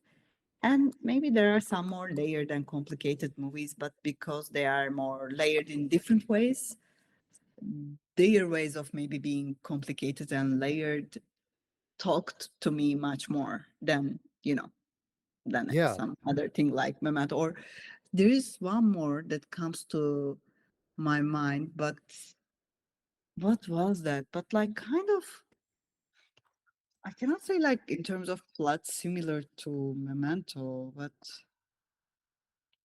it's similarly just complicated. For this thing about film, what the, was this? one one thing I that don't know. one thing that inspired me was there's one single scene in um, Louis Buñuel's movie, the discreet charm of the bourgeoisie, Ah, charme discrète de la yeah, bourgeoisie. yeah, It's an experimental film. yeah, I loved it. You liked it? Yeah. I didn't really like it, but that scene How stayed. dare you? I can, I can. Just because the guy is dead, look what he's But do saying. you see what I did? Yeah. Do you see what I did? Mhm. Like I was saying, like, oh, there's this movie that inspired me, and then you say, yeah, I loved it. Oh, I didn't really like it. Like putting a hook in that, as if hooking the other person to say yes, and then I'm not that intentional though. No, I know. Yeah, no, because here's the thing: the movie overall, I thought it's okay. So it's not like the movie overall that impressed me. There was this specific scene that impressed me, that stayed with me so much. Mm. Because at some point, we see the people entering a room. Okay, guests. There were guests being invited to one of their friends. So they are entering the room. They are sitting at the table. There was food on the table. They are talking and stuff like that with each other. And when they sit on the table, after a couple of minutes, I think, of interaction, they start to try to eat, and then they realize that the food is made of plastic. Like what the hell? They're trying. They're breaking to the, and all of a sudden we have this. They see a huge curtain opening, and a huge audience applauding them. They were actually part of a theater play. It's just Oh wow. such a thing. Like Yeah. thinking the reality. They think they know they're in a reality, but actually they're in a movie, in a Yeah. theater play in that case, not in a movie. Yeah. So that had such an impact on me, that Uh-huh. reveal when the Yes. curtain was like that. So It's so of impressive course, indeed, so in my so opinion. exactly. So Yeah. so of course, then I would think like, oh, what if later again they go and realize that nothing they maybe interact with maybe they realize that they are just actors in that, Mm. and then they just go to the wardrobe, they change their costumes and go Yeah. on with their lives. But guess what? Another curtain opens after a while, and even their lives, even that was a theater show, and so on. And it goes. It's like a little bit like dream within a dream within a dream. Yeah. There's that concept when you wake up and you find yourself in a dream, and then again you think you wake up, but again it's a dream. It's a type of kind of nightmare that happens Yeah. sometimes to people. It happened. Did it happen to you? Did it ever happen to you? Yeah, I've had that nightmare. Yeah, and yeah, I don't know. I don't know. Why do you think, Duru? Why do you think I find this concept appealing? The thing within Within the never-end constant chain of surprises. you are just a psycho who likes to play with people's brains and all the all the parts and all the how do you say the curves of the actual brain itself, and to go in between all of them. And why do you think I find this explanation so appealing?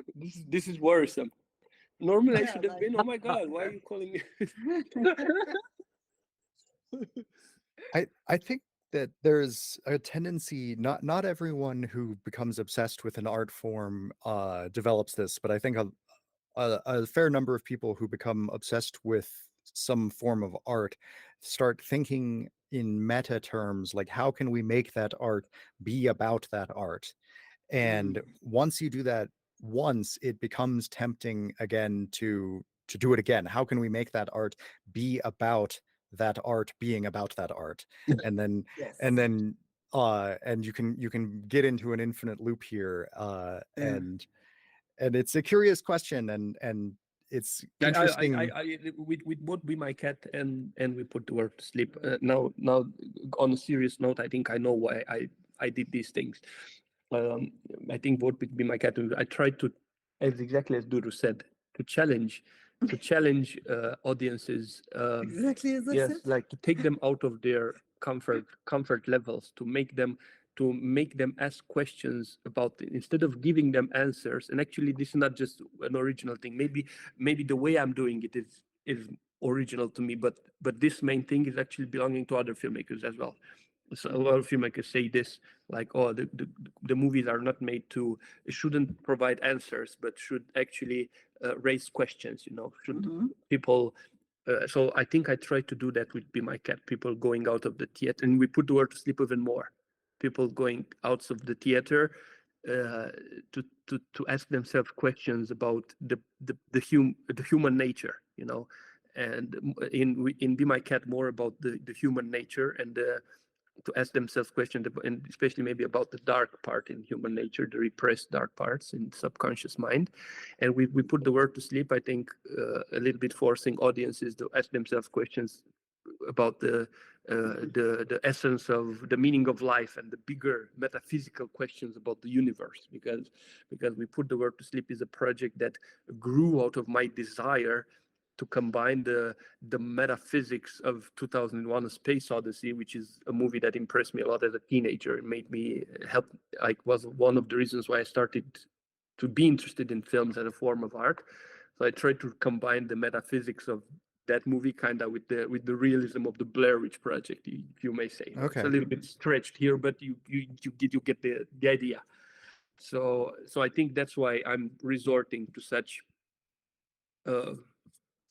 And also this combines also with a desire that I always had to talk about the process. I always probably had this teacher in me, and yeah, he definitely has it, by the way. Like, he would make in general definitely a good teacher. Yeah, so well. exactly. So one of the reasons why I made Be My Cat was to also inspire other filmmakers, and I'm so happy that when I received messages from filmmakers, and even though the movie was a lot improvised, I received at some point messages from a script writer who said, "Oh my God, your film Be My Cat made my screenwriting so much better, and inspired me so much to write better characters and all that." And I thought, oh my God, it's like the epitome of inspiration, especially but you got it wrong. He was like saying, like, I understood what I shouldn't do.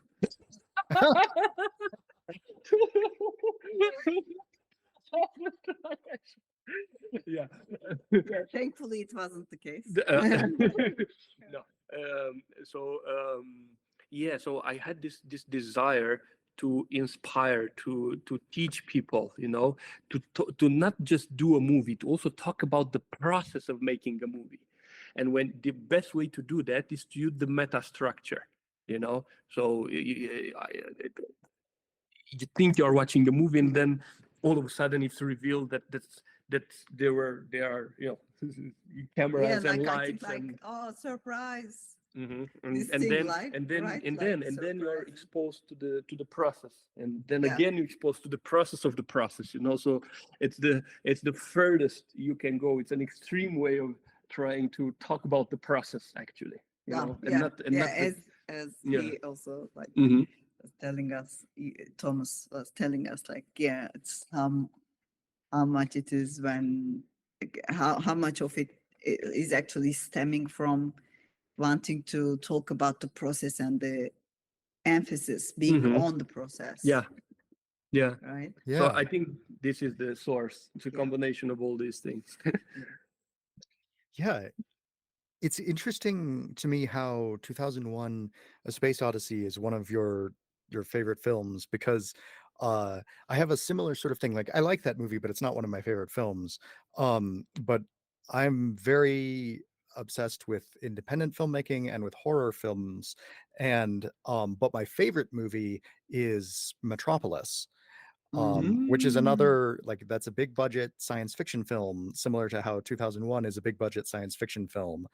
And so I'm curious, like, given how much your filmmaking focuses on that very different in terms of the actual procedure, because you're making these small budget independent films, what is it specifically about 2001 that appeals to you?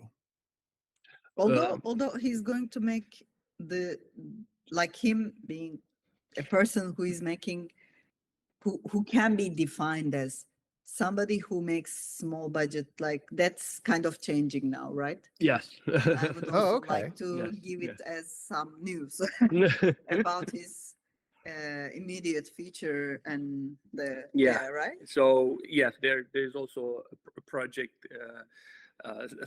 We are calling it a secret project because we are not at liberty to discuss it. That also came our way, which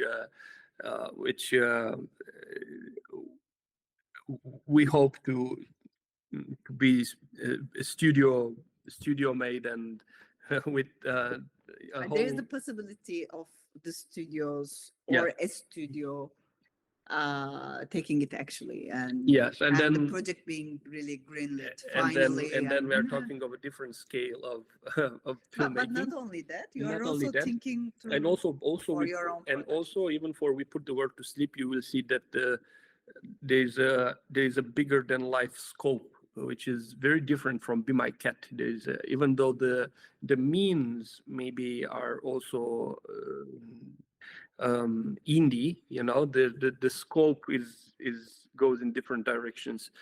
And what But I was talking about also like your other yes, but yeah, yes, and you're talking about Pure. other than we put or whatever might come out of other than Pure as well, I No, guess. yes, you and are also heading that direction. Pure is also going to require a bigger budget, and it's going to be in a different style, which I don't want to talk about right now. I want to be surprised that style of Pure. Okay. And to answer your question about 2001: A Space Odyssey, what touched me was this idea of talking about the bigger questions in life. Not dealing with what I may have seen back then as being minor things or unimportant, uninteresting stuff. It was dealing with the big questions of life, where like both, it's like in 2 hours trying to discuss about both past, present, and future of everything there is. This idea of talking about everything there is in one single piece of art. This is something that touched me, and Okay. yeah, that's the thing. About, and although I did watch it we did rewatch it recently, and I was no longer that much impressed the way it impressed me back then. So, I don't, maybe, I don't know. Because of the length, basically, he thought like it could have been A bit shorter. Yeah. There are some in the Yes. parts, like let's say kind of there are some parts, of course, like from a very detailed artistic perspective. Nobody can say like you are watching a very static thing continuously. However, there are some parts visually that absolutely, at least as an audience, give you that feeling, right? And A bit too long. so I mean, in I don't that know. sense, we both felt like it's a great movie, great piece of work by all means. However, maybe it could have been even greater if, because something to maybe hit you harder, so to speak. Yeah, When it's too long, maybe that's a little bit lost. I've always said that the perfect length for a movie is an hour and a half. Yeah. And You are most probably right about the most of productions, I think. Yeah, I feel the yeah, same. and it's interesting, yeah, because both 2001: A Space Odyssey and Metropolis, although I love Metropolis so much, it is also a very long movie, and there is a lot in the middle that I think could have been shortened. It's the first 20 minutes or so that really I love. Mhm. At the same time, yeah. At the same time, I don't know. Like this, is how I felt when we rewatched it now. But I have moments at the same time when I think it also depends on the mood. Mm. Actually, Be a Yeah, stable person and don't say this thing. no, yeah. I know, No, I no. know. Yes, Because of I think course. because I have moments Yeah. when insert when I feel Yeah, like I of feel course. more like connecting with this type of reflective, more like mhm, Contemplative. contemplative cinema where Yeah. things are very slow and You are going in a spiritual, and trance as if, when you yeah, really like sink into takes that you into. rhythm, it can be almost like a religious experience when you Yeah, sink absolutely. into Yeah. the rhythm of the movie. But I can't always do that, and Yeah. it happened with certain movies. It happened that sometimes I could, sometimes I couldn't. Tree of Life, I loved it. So It's when I impossible sing, if you watch when it I more sing, than once, those types of movies, to every time have that experience. I yeah, think, yeah, as you said, both it requires from you to be in a certain state already, to be prepared to go there, something yeah, like that, and also generally those types of things I think hit you in the first time, or can take you there best yeah, in the first watch, in my opinion. Yeah. yeah. Sorry, I think you were gonna say something about the Tree of Life. no. For example, I was giving an example with the Tree of Life. Like sometimes when I go into the rhythm of the film, it's like an incredible metaphysical and spiritual experience. Mhm. But other times when I'm not into that mood, it's much harder to connect to the movie. And maybe I don't know. Maybe I will in the future. I will again watch at some point 2001: A Space Odyssey, and it will again feel like a masterpiece Yeah. in terms of style to me. Yes. Yes. And other than, I don't know. Let's see. It still remains one of my top movies, regardless. So just a minor commentary. This last experience, not feeling the way it felt when I was a teenager. It's not so important. Yeah. Yeah, that's interesting. Just a little coincidence that 2001: A Space Odyssey and The Tree of Life are both 139 minutes long. Uh, um, Wow. and then Metropolis, there are a bunch of different cuts. Some are shorter, some are longer than that. But Metropolis is at the top of our watch list, and somehow other Such a films. shame. Yeah, such a shame because Fritz Lang's M is it's such a masterpiece. I've seen it, yeah, and uh, and I somehow we couldn't see Metropolis, yes, but We will. We yeah. promise. This year. Metropolis is so good. I watch it at least once a year, sometimes twice, on my birthday and on New Year's. Wow. It's a great movie to show to other people, I think. Yeah. Because I know a lot about it and can point out specific things, and like I love showing people old movies and going, this is the very first time that this thing has ever happened on film. And there's a lot of those in Metropolis. I don't watch I don't watch very many mainstream movies. I watch a Yeah. lot of independent films. Yeah. Wow. So Congrats on that. No, seriously. I mean, that's really like people who really care about the art generally are. Yeah, Yeah. I watch that's a reality. I watch more mainstream movies during the summer because that's when my local drive-in movie theater is open. Um, Ah, there's another, I think, distinctly American thing. exactly, and that's a beautiful thing.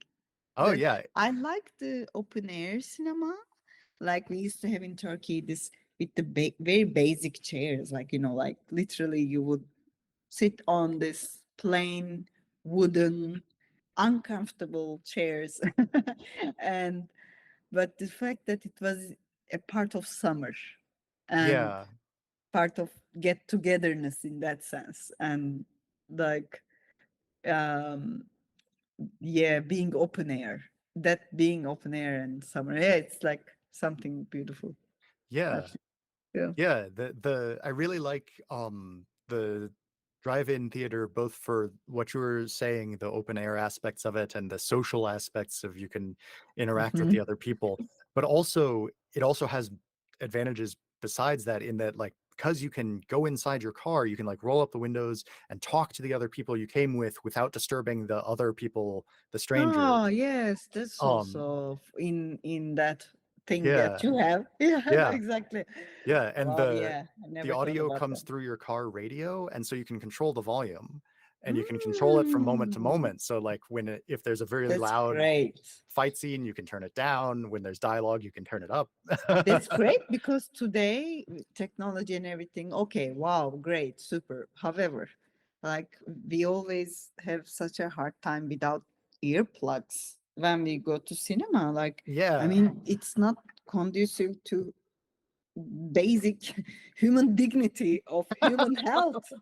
It's like really, I don't know what they are aiming. Like they are aiming for a generation of deaf people. Like what is the purpose? I don't understand. It doesn't have to be that loud to Yeah, yeah. enjoy. yeah. I don't I understand it mean, either.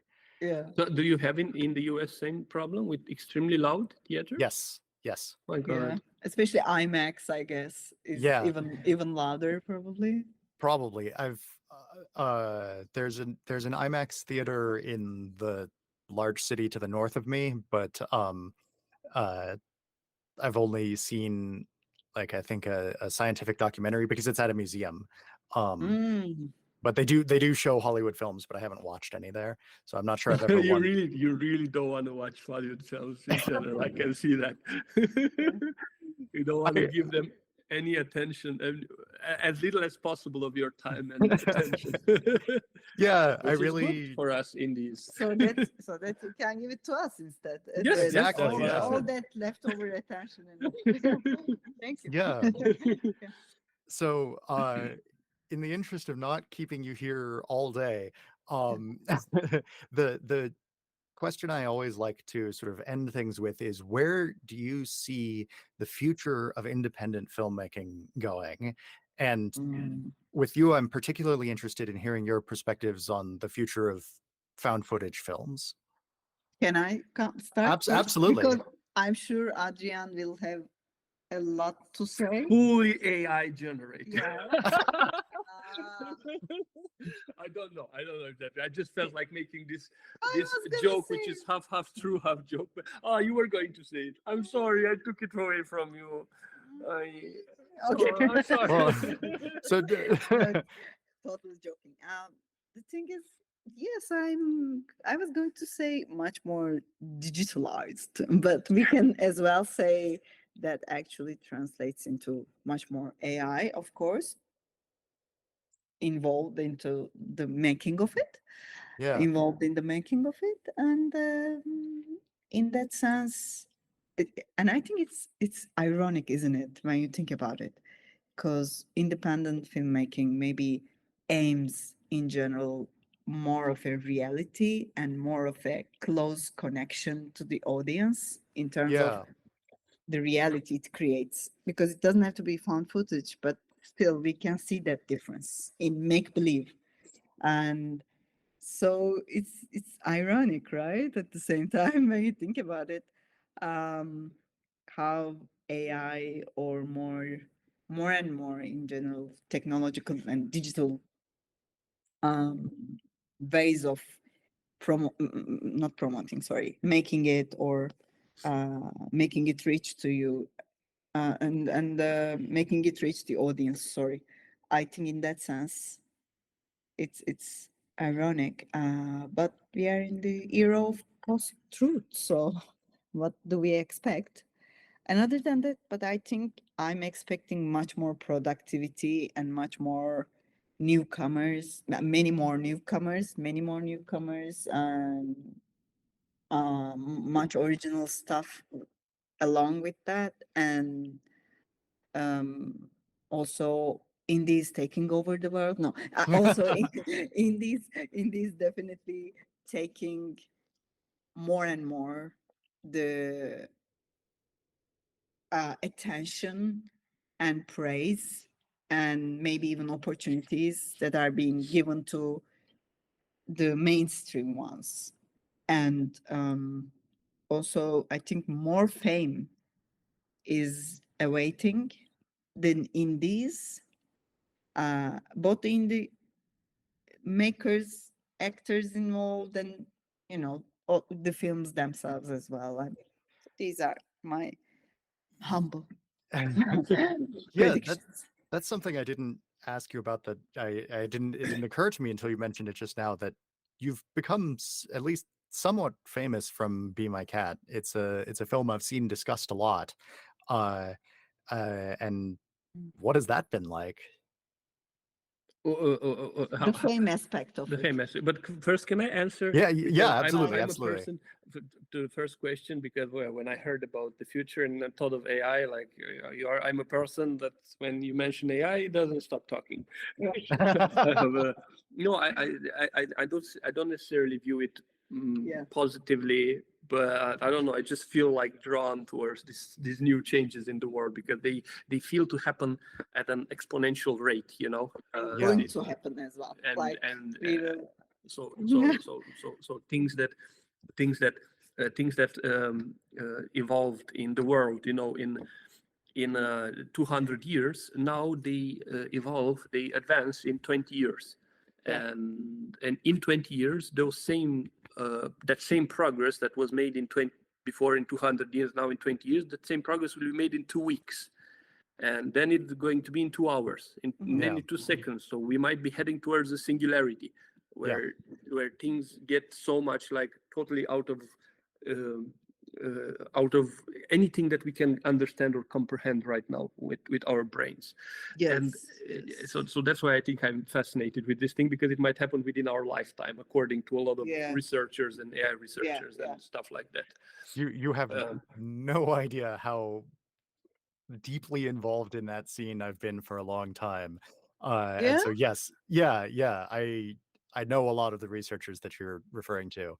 And I agree, and I think that people in general are not taking it seriously enough. No, oh my God, exactly, same thing.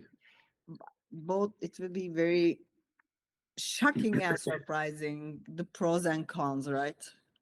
Yeah. And that's why I'm thinking of it, because I want to be I want us to be prepared, because it's so funny, because yesterday we watched Terminator 2 and we realized that Sarah Connor, for years, she was preparing and yelling at the guy, "You don't know what's happening, you don't know what's going to happen. All you are," because she knew that AI is going to come and all that. So she was preparing, And we watched it like when we were little, and we wanted to just make sense of it now, the movie. So that's why we watched. And then I realized, oh my God, this is what I've been doing for the last month, like constantly telling Duru about AI. And I was telling her, like, oh, baby, we really need to be prepared, because a little bit like Sarah Connor at times, dramatically. Like, I didn't think about taking him into an institution yet, but to a mental. Just so you know, if you don't hear from Adrian in the coming months, that will be me taking him. And the best explanation of the singularity and why people don't panic. I've heard from a guy who did a TED talk, and he said, imagine having a paper or 0.1 millimeters and folding it. And folding it repeatedly for 42 times. So in the second fold, you have 0.2 millimeters. In the third fold, you have 0.4, and then 0.8. And you fold it and you fold it. In the seventh fold, you have, I think, somewhere around 1 centimeter. And because of this exponential growth, you really feel like saying, oh, this can't be true, if somebody tells you that, that in the 42nd fold, the thickness of that paper will go beyond the moon. It'll be 400 kilometers. You cannot comprehend that, although it's realistic. This is the exponential growth, and that's the same reason why people are not panicking about the exponential growth of AI. Because brain cannot comprehend. They see, oh, okay, I see it's increasing. Oh, okay, now it's a bit faster. Yeah, but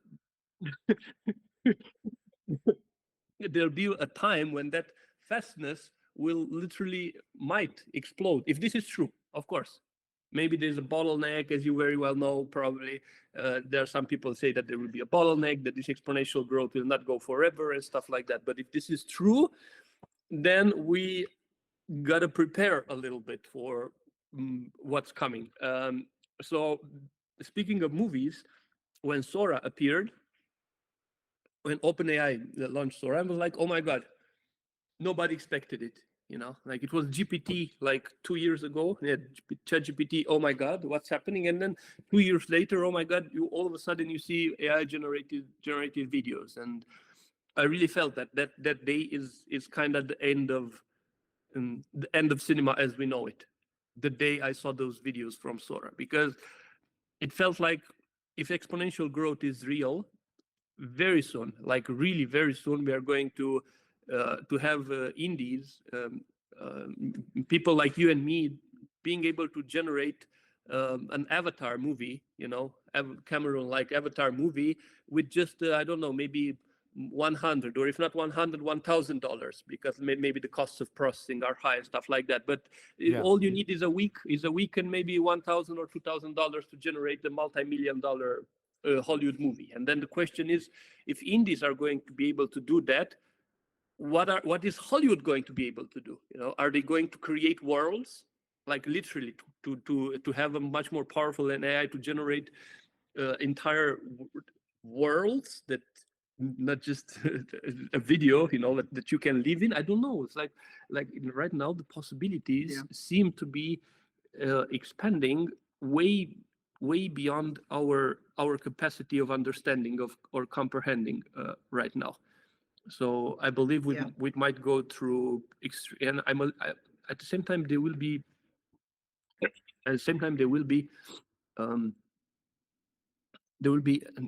resistance. Of course, people will still want to resist to this and say, no, I don't want to see an AI generated film. I want to still see human beings and stuff, which is good for us because we're still making films with human beings. I know the movie that it's probably going to be out by the time this episode is out, but at the moment it's still upcoming, called Late Night with the Devil, which is an independent film made in Australia starring I heard David of the controversy, about it. Yeah. And for anyone listening who hasn't heard, they used a little bit of AI in it, and people went crazy. Okay, sorry, I heard it. Yeah. And I've heard that AI is not even, it's far away from Sora video and stuff like that. I heard it's something more. Yeah, they just made a few title cards using AI, and really, I think the biggest part of it, from my perspective, is that they look bad. They did a bad job of making them. When I saw it, it immediately took me out of the moment and made me go, this is a period piece. It's supposed to be set in the 70s, but that doesn't look like the kind of thing they made in the 70s. That looks like modern AI. I see. Yes, I see. Yeah. So, but anyway, I really don't. Definitely I think we are going to go through extreme disruptive events in the field of filmmaking, and I'm not sure one can resist to this. And we cannot, and that's why it No. might sound a little bit too passively surrendering and not fighting for a value. And it doesn't mean that I won't fight for certain values when it comes to that. However, I'm aware that this is something beyond, I think, all filmmakers. Right now, Tyler Perry, maybe you heard it, like he was spending huge amounts of money for a studio, right? Yeah, that story. Yeah. And like huge amounts, and he chose to, with this recently, like he chose to not do that anymore because yeah, like this is an open. Interesting. No, I There's hadn't a- heard that. That's Yes, Yeah. yes. Because of he saw So the rise of AI, so This he is like thought it's- nobody can stand in front of this, I think. yeah. Against it. Nobody can. It's just it will be futile and waste of our energies, I guess. Yeah, Yeah. I agree. There's a lot of pushback going on right now. And like you said, Adrian, that people freaked out at the use of just a But tiny bit at of the AI. same time, But I think the pushback's not going to be effective. there is one something here, and yeah, hear me out. I don't know. Tell me your opinion, and I think after that, we would have to, if you are okay with after this, we would have to call it a day because Yeah. there's also something else we gotta be in another call with somebody else, so we are waiting. Sure. They are waiting for that as well. So here's the thing. Is fun. Look at okay. Yeah. So look at what In traditional real time, you look can at see his look process. in 1997. Yeah. Check it out in yeah, Check it we out. check it with from Ali G. Yeah, we have always We have jokes this with thing, yeah, Ali G. from Ali G. Sacha Baron Cohen's character in that. Yeah. Anyway, yeah. So in 1997, there was this peak of commercial cinema with Titanic. Like being able to create this extreme worlds and budgets and sound and visuals and everything. What money and power can do. It was the peak of technology and art and everything. And immediately afterwards, there were some group of people who thought like, yeah, but why should we do that? What about going the opposite direction? And they just used the camcorder and they shot shaky footage like this, and I think like people, like they shot the opposite of cinema. Okay, Yeah. they shot the opposite of cinema, and all of a sudden, a large number of people came and said, "Ah, you know what? I want that thing. Yeah. I want that opposite of what everybody else is doing. Yeah. Not because I reject technology. I still go to watch maybe a big budget movie or stuff like that. Yes. But there is something about that raw Yeah. thing that rejects the mainstream, and it looks raw. Ooh, I want that. I want that in my life. Yeah. And then what if people are going to be the same with AI? What if this singularity will go so far away? Like Like it literally. will kind of like, you mean it will end up to be Yeah. what is mainstream today, and what is mainstream today, Mhm. even the best version of it Mhm. is like going to be what is found footage today. Something that's what Can I finish my idea? Yeah, So of course, of because course. even I Of need course, to of finish it course. because then Yeah. it will become fully clear to me, because I'm also brainstorming it right now. Of course. So I'm thinking like, what if even with, let's say we get closer to a technological singularity and people are going to be able to create virtual worlds, even more than movies or things like, imagine that thing. Oh my God, that's something that could replace movies, like Westworld, the TV series Westworld, where Ah. people experience in real life things that would be normally a part of a movie. Because that's like very Mhm. possible, right? But what if? like, But what if? in general. And also effects, extreme effects, and all that. But what if? Yeah. What if in all that singularity there will be also a human, or maybe not a human, maybe an AI Oh, finding some very raw. don't give others Finding- movie ideas. What if I what mean, if what if I'm that not extremely talking about intelligent- Thomas, what but if- the others who are going to listen, and uh, don't be this much generous. what if It's not about Yeah. ideas, it's about I see what's execution. taken now. No, Yes. I'm I'm joking. still going to be the first to make it. I'm gonna race it with Thomas. When No, no.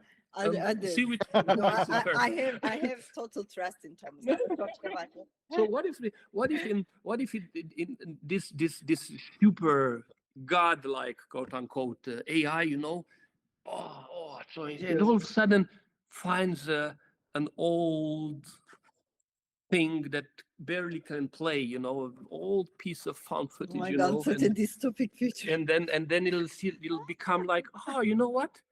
Yeah. That's interesting. Like I have all this luxury, all this power, this perfection, but that looks interesting, Yeah, that yeah, very yeah. raw thing that, Yeah.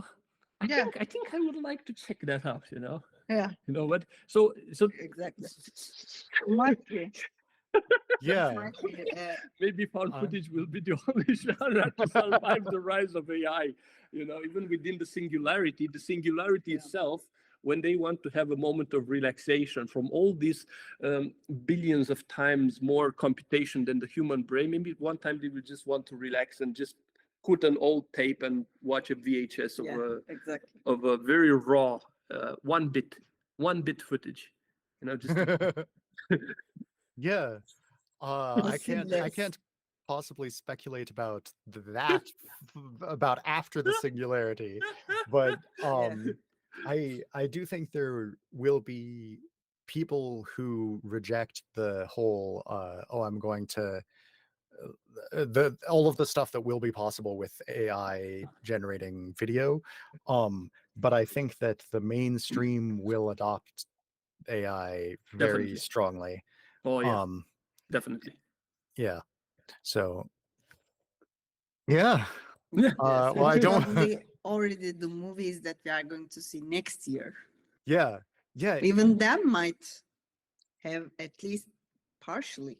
And what's going to some- change in between when we record this episode and when this episode comes out? What new videos will people have generated? And it's Yeah. interesting. You're the second people I've interviewed who brought up AI, and Oh, only the second. And the first one was just like 2 weeks ago, and before that nobody brought it up. And now I'm wondering, like, in the next few weeks, is everyone going to be talking about No, it? But the moment I heard Ray Kurzweil talking about longevity, escape velocity, and which is normally one would think like if somebody was to mention immortality outside of this concept, it would, this is crazy, this is sci-fi. But the way he put it within the concept and other scientists, within the context of it makes sense. And if it's true, if we are heading within our lifetime towards immortality, and it makes sense. yeah, if not in yeah. if not in 2030, probably in 2040 or 45, Or yes, I mean, if we, or then, let's say latest 50. then this It doesn't look you that impossible. I don't know. Maybe it's not like we won't be able to die even if we want. Like Right. I don't think that still sounds to me a little bit too much. Yeah. But maybe like yeah. Although there is much that more extended. there is that quote I and don't there know. is that quote in the Apocalypse though, which people brought it up and in the Bible, saying like, oh, during those times, people will wish to die and Interesting. they won't be able to. Oh, That's such an interesting thing. And because the brain chips that people will have to have in their brains in order to keep up with the exponential rate of technology, probably those ones will stock all their everything, their memory and everything. So even if you wanted to die, you wouldn't be able to, because everything will be everywhere. Like literally, the air would be filled with intelligence and awareness, with your own awareness. You can't die anymore. You are in the universe, and the universe is you. Yes. Oh man, I'm what a already- conclusion to this discussion of found footage. Exactly. What did you say? Because I couldn't. The conclusion of Found footage. discussion on found footage. Oh, yeah. Okay, so I know you have to go. So last thing before you do, people can. I'll post a link to where people can watch "Be My Cat," a film for Anne. You also have a Patreon that I'll post a link to. Is there anywhere else you would like to direct people listening to this? Oh, the Patreon is definitely wonderful. Thank you so much, because all this work, as we've said about, especially this type of work that we do, like constantly working, living in character, preparing, developing, and going into these details that we go through literally takes all our time, So it's that Patreon is like, right now it's not a lot, but it's still something, and it's essential, this support. So yeah, that would be and also the Be My Cat. There's a link tree of Be My Cat, actually. I'm gonna send it to you. I'm gonna send Be My Cat's link tree, and actually Duru's link tree, my link tree, I'm gonna send you as well. So there people can find both the movie and our if they are social- curious, if they want. can also they can go there check out and my then, link tree. and then they can find anything on our link tree. Yeah, that's the best Alright. way. Great. I'll post both of those. Thank you so much. Thank you. And if you have like one more burning question in you, we definitely have time for that. Like it's not like Yeah, like if you have a we burning would question, still like to we have five have more this minutes. We have if mutually- there is something that really definitely. bugging you. I'll stop recording and then I'll ask the burning question. Oh, okay.